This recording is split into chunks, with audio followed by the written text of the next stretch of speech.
لفرمودە هاتۆ پیاوێک لە دەشت و بیابانەوە هاتبوو واتە خێمە نشین بوو دەوار نشین بوو مەڕدار بوو حشتەوان بوو کەمتر شار و ئاوەدانی بینی بوو کە هاتە شاری مەدینە دیارە موسڵمان بوو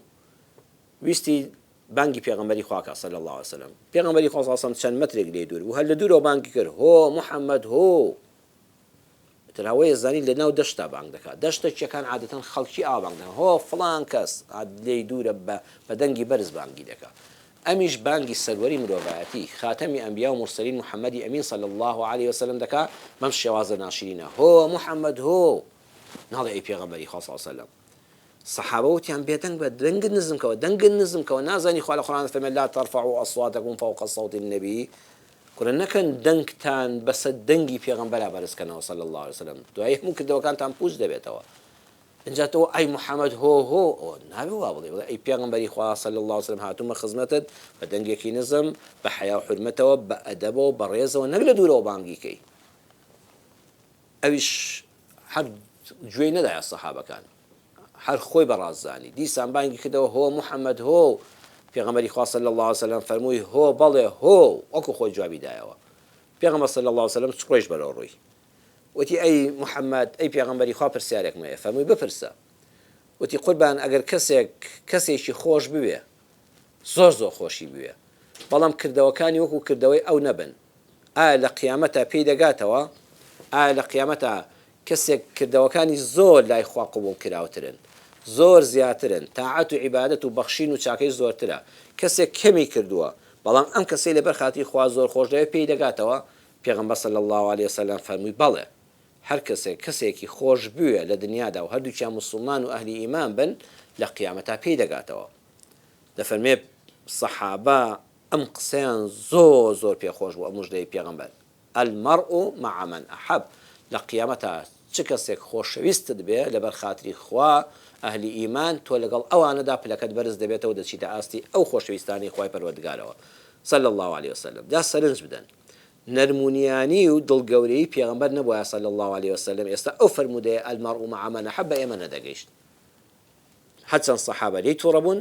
پێغەمبەر صلی الله عليه وسلم فەرمی وازی لێ بێنن چونکە سەیری ژینگەی ئەو پیاوەی کردووە کە هەموو تەمەنی لە منداڵیەوە وا ئێستا ڕیشی سپی بوو هەر لە بیابانە بووە دەوار نشین بووە خێمە نشین بووە شارستانیەت و مەدەنیەتی نەبینیوە ئیتر لە بیابانیشە عادەتەن بانگی حشتەکەی دەکا بانگی مەڕەکەی دەکا بانگی شوانەکەی ئەو بەردەکە هۆ فڵان کەس هۆ هاتۆتە شاری مەدینە یەکەم جارێتی ئەڵێ هۆ محەممەد هۆ وازان هەر لە دەشتایە پێغەمبەر صلی الله عليه وسلم صحابەی تر بووە گوناهی گەورەیە لەسەری لا ترفعوا أصواتكم فوق صوت النبي صلى الله عليه وسلم نابێت دەنگ بەسەر پێغەمبەر صلی الله عليه وسلم بەرز بکرێتەوە بەڵام ژینگەی ئەم پیاوە وایە ئەم فەقیرە بێئەدەبی نەکردو خۆی وا پەروەردە بووە شوێنی ژیانی وا بووە تەبیعەتی وایە هەر لەناو ئەو بیابان نشینانەدا کەس ناڵێکات فڵان کەس جەنابی فڵان کەس هەر دەڵێ محەممەد ئەحمەد فڵان کەس یەکتی هۆ محەممەد هۆ هەبێ ناوی خۆی ناوی هێنا مەبەستی بێحورمەتی نەبوو ئەو وا پەروەردە بووە وازانێ هەموو شوێن هەروایە پێغەمبەر صلی الله عليه وسلم حد بە زمانەکەی خۆی فەرمووی هۆ بەڵێ هۆ وا هاتم بۆ لات پرسیارەکەشی جوابدایەوە موژدەی خۆشیشی دا بە ئەو موژدەی دا بە هەموو ئیمانداران و بە ئێمەش هەتا قیامەت موژدەکە مایەوە کەواتە بارودۆخی ئەو کەسە ڕەچاو بکە کە تیاژیاوە ئەو کەسە لە ژینگەی وەک تۆدا نەبووە کاکە وەکو تۆ پەروەردە نەکراوە خێزانی جیاوازە دابوونەریتی کۆمەڵایەتی جیاواز بۆ باری ئابووری جیاوازە بواری خێزانی جیاوازە بۆیە بە نەرمونیانی لە کینەی ناودڵ ڕزگارت دەبێت من يحرم الرفق يحرم الخير كله صحيح جامع بجمع فرمودي 6606 ام فرمودي هاتوا سندكي صحيحه پیغمبر خدا صلی الله علیه وسلم ده فرمیه هر کسی لنرمونیانی بیابش بیا له همو خیر و بیرک بیابشه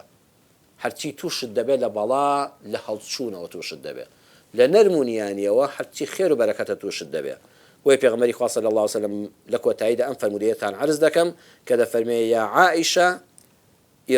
ارفقي فإن الله إذا أراد بأهل بيت خيرا دلهم على باب الرفق أي عائشة دائما نرمونيان با أي عائشة خاتوني هاوسري بريزم دائما نرمونيان با هل شو ما با أجا خواي قولا إرادي خيري بمالك هبو بخيزانك هبو دلهم على باب الرفق نرمونيان عندك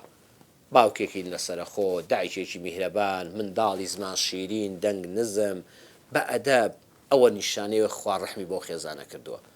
ئەگە تووڕێی چوو هەر شوێنێکەوە ئەبێ بترسی نەعوذ بالله ڕەحمەتی خوا لێ دوورکەوێتەوە. فەرمووی هەر کەسێک بێبەش بوو لە نەرمونیانی بێبەشە لە هەموو خێرێک. با سینەمان خاوێنکەینەوە، با ئەو غیلەی لە دڵماندایە لەبەر خوا دەریکەین. کەسێک باشە باشەکانی خۆی بەسێتی، کەسێک خراپە بۆت بە خراپ باست دەکا بیسپێرە بەخوا، وەڵڵا خراپەکانی خۆی سەری دەخوا لە دنیا و قیامەتا خۆتی پێوە ماندوو مەکە. تۆ بەهەشتی ناو سینەت کە دڵپاکیە بپارێزە،